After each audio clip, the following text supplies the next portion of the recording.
they've got their hair out and whatnot. They do all these kind of things. But what did this person say? This person said, Alhamdulillah. He said, Alhamdulillah, Allah has tested me. Alhamdulillah, I had a son who was obedient to Allah subhanahu wa ta'ala. He said this, he read, Inna lillahi wa inna ilayhi raji'un, and he passed away. Time does not allow me, but I can tell you a lot of such incidents where such a big calamity, such a big, test has been, Allah subhanahu wa ta'ala has tested people in different ways, and yet they say, Alhamdulillah. Yet they say, we are grateful to Allah. Why? These people have got nothing, and still they've got everything. These people, apparently, this person had nothing. The example I just gave, this person had nothing. His limbs wouldn't work, he could hardly hear, he could hardly see, he could not see at all, he was blind. His lips, the only thing that worked was his tongue. Yet he was so happy, yet he was so content. Yet he said, Alhamdulillah. Why? What's in it? What's in them? What's in these people? What have they got that we have? These people had that bond with Allah subhanahu wa ta'ala. You see nowadays, some people have everything. They have all the cars, they have all the mansions, they have all, beachfront, waterfront, houses, mansions, they've got everything, but they haven't got anything. They've got everything to put a smile on their face, but they haven't got a smile on their face. They've got everything to make them happy, but yet they're not happy. Why? All these Hollywood stars, they've got everything. They've got all the money you can imagine. All the money you can imagine they've got. Yet we find people like Lindsay Lohan, Britney Spears, all these people, where are they? In jails, drugs. Why? They've got everything. They've got the money, they've got everything, they've got cars, they've got mansions. The reason is they look for happiness. And a lot of us look for happiness in the wrong places. We look for happiness in women. We look for happiness in wealth. We look for happiness in power. We look for happiness in money. But Allah subhanahu wa ta'ala hasn't created happiness in these. This is wrong. This is our brain deceiving us. Because if happiness wasn't these things, then these people I just mentioned would be the happiest people in the world because they've got everything. All these Hollywood stars would be the happiest people in the world. But they're not. I won't be wrong to say they're the saddest people in the world because they suffer from depression, they go into drugs. Everyone is looking for nowadays, everyone looks for buzz. We need the buzz. We need to go on a high. We need it. And they look for buzz in what? Drugs. How long does that buzz last for? Half an hour? And then in the morning you feel ridiculous. You feel so bad. You feel, why did I do it? You sell your children for it. You sell your families for it. To have these drugs. Is this the buzz that everyone's looking for? You look for buzz in women, you look for buzz in food. How long does that buzz last for? 10 minutes, 15 minutes. And then you have to go to the toilet. That's the buzz. But the buzz these people had, the buzz I'm talking about today, is the buzz that will last you 24/7. 24 hours, 24/7, forever and ever, this buzz will last you. It's the buzz which will last you even when you're dying. Hazrat Bilal Habshi rahmatullahi alayhi, Hazrat Bilal Habshi radiallahu anhu, what did he say when he passed away? He was happy. He said, غَدًا أَلْقَى أَحِبَّ مُحَمَّدًا وَحِزْبًا. Tomorrow I'm meeting my beloved. Tomorrow I'm meeting Prophet sallallahu alayhi wa sallam and his beloved and his army. This is the buzz I'm talking about. This is the buzz which will last you in the grave. When you're in the grave, when the angels will ask you questions, you will not be fazed by it. You will answer those questions. Because you will be on a high, you will be happy because you've connected yourself to Allah subhanahu wa ta'ala. This is the buzz which will last you in the hereafter. When everyone is dying because the sun is just above them, you will be in the shadow of Allah subhanahu wa ta'ala and you will be happy.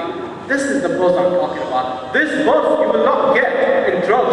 This buzz you will not get in women. This buzz you will not get in food. This buzz you will not get in wealth. You will get this buzz by connecting yourself to Allah subhanahu wa ta'ala and His Prophet Muhammad sallallahu alayhi wa sallam.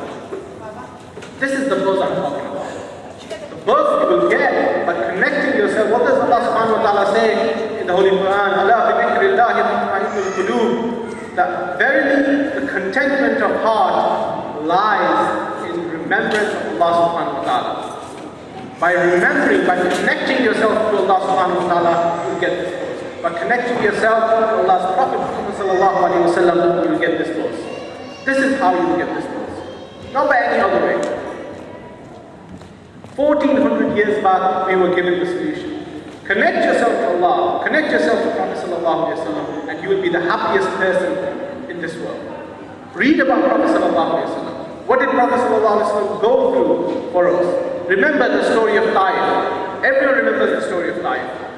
When Prophet ﷺ, after so many sorrows had piled on, his wife had passed away, his uncle had passed away, everyone had passed away, sorrows were piling up on Prophet ﷺ, and yet to teach us, to make us Muslims, he carried on with the mission. He went to Taif.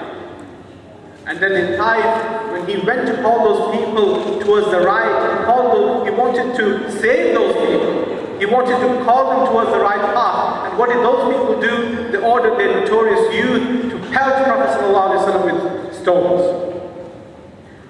Prophet ﷺ, our Prophet ﷺ, was being pelted by stones, rocks and stones. So much so that blood started dripping from Prophet ﷺ's body. So much so that Prophet ﷺ's shoes were full of blood. Prophet ﷺ's feet, they drowned in his own blood. That's how much blood was gushing out of his body. Why did he do that? For us. So that I'm a Muslim, so that you are a Muslim here. So that all the brothers and sisters here, that we are Muslim. He did it for us. And how beautiful and how amazing was our Prophet ﷺ, that when the angel came down and asked Prophet ﷺ to order him to crush these people who were just, hit or pelted, rahmatullah, mercy to the universe, who were pelted the best creation, the best person ever to be created. These people had pelted him. When he was asked, shall we crush these people who had done this to you? What did he say? He said, no.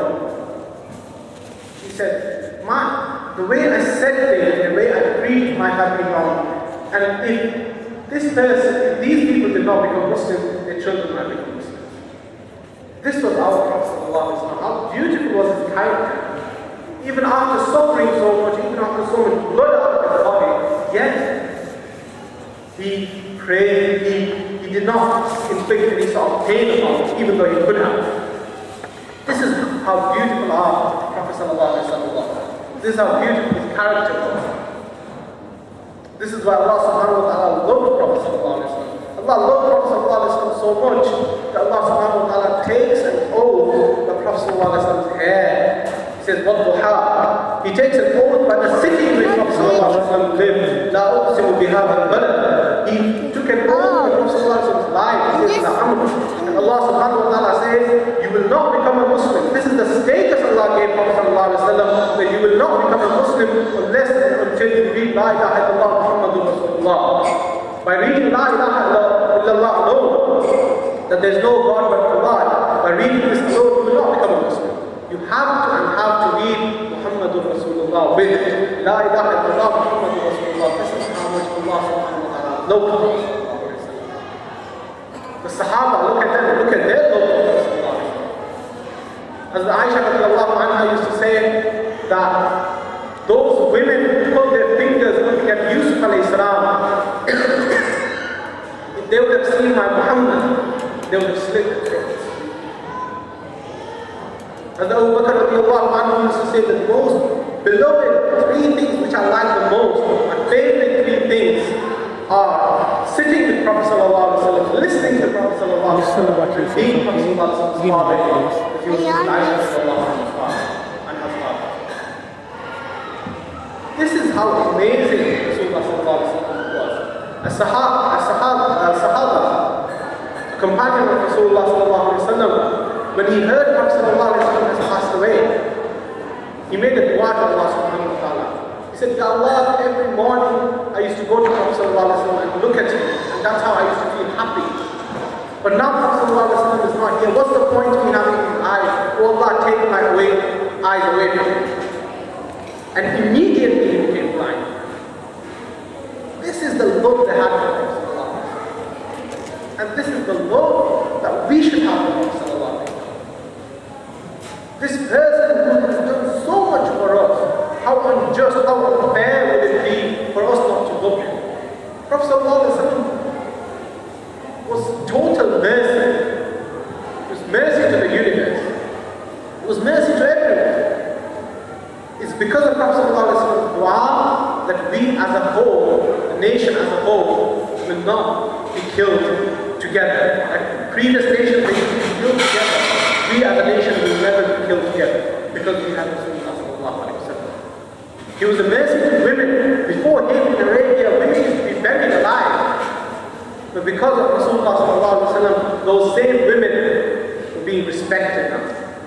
Prophet sallallahu alaihi wasallam says, paradise, Jannah lies beneath the feet of mothers.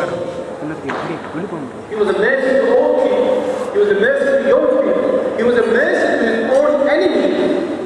On the day of Fatih Makkah, when Makkah was conquered by Muslims again, those enemies who had tortured Muslims, those people who had tortured Muslims, they were in front of Prophet sallallahu alaihi wasallam. And what does Prophet sallallahu alaihi wasallam say? La tathriba alaykum al-yawm. I will tell you the same thing Yusuf alayhi salam said to his brother, there's nothing for you today, I forgive you all. And looking at that noble gesture of Prophet sallallahu alaihi wasallam, they all began to say. What I'm trying to tell you, this was our Rasulullah sallallahu alaihi wasallam. Wa ati Allah wa ati Rasul. This is all we have to do. Main objective for Ramadan, this holy blessed month we are in, should be connecting to Allah subhanahu wa ta'ala and connecting to his Prophet Muhammad sallallahu alaihi wasallam. These should be our objectives. This is ultimate responsibility of every Muslim sitting here, sitting outside, sitting in the whole world. The ultimate responsibility of every Muslim is connecting yourself to Allah, connecting yourself to Prophet sallallahu alaihi wasallam. This is the ultimate responsibility, all of our responsibility. And how do you do this? You recognize Allah subhanahu wa ta'ala. He's the compeller, He's the most merciful, He's the most forgiving, He's the giver, He's the sustainer, He's Ar-Rahman, He's Ar-Rahim. He blesses those who believe in Him. He also blesses those who do not believe in Him. You have to recognize your Creator. You have to recognize Prophet sallallahu alaihi wasallam. Then you have to love them. And then you have to remember them constantly by dhikr and by reading Qur'an. Salatu salam. This is what you have to do. And you have to follow them. So this is the ultimate objective, even the ultimate objective. This is the talk I want to give today. This is the only point that I want to make today. That connect yourself to Allah, connect yourself to Prophet sallallahu alaihi wasallam. This should be the ultimate objective of this gathering and of your life. May Allah subhanahu wa ta'ala give us all the ability to act upon whatever has been said. Also, I would like to finish with the famous poem of the Ash'ar of Hassan bin Thabit radiallahu anhu, where he says, وَأَحْسَنَ مِنْكَ لَمْ تَرَ قَطُّ عَيْنِي, where he says about Prophet sallallahu alaihi wasallam, وَأَحْسَنَ مِنْكَ لَمْ تَرَ قَطُّ عَيْنِي, that no more better than you has an eye ever seen, وَأَجْمَلَ مِنْكَ لَمْ تَلِدِ النِّسَاء, and no more handsome than you has a mother ever given birth to. خُلِقْتَ مُبَرَّأً مِنْ كُلِّ عَيْبٍ. There is no fault in your creation. كَأَنَّكَ قَدْ خُلِقْتَ كَمَا تَشَاءُ. It's as if Allah subhanahu wa ta'ala asked you before making you, how do you want to be made? وَآخِرُ دَعْوَانَا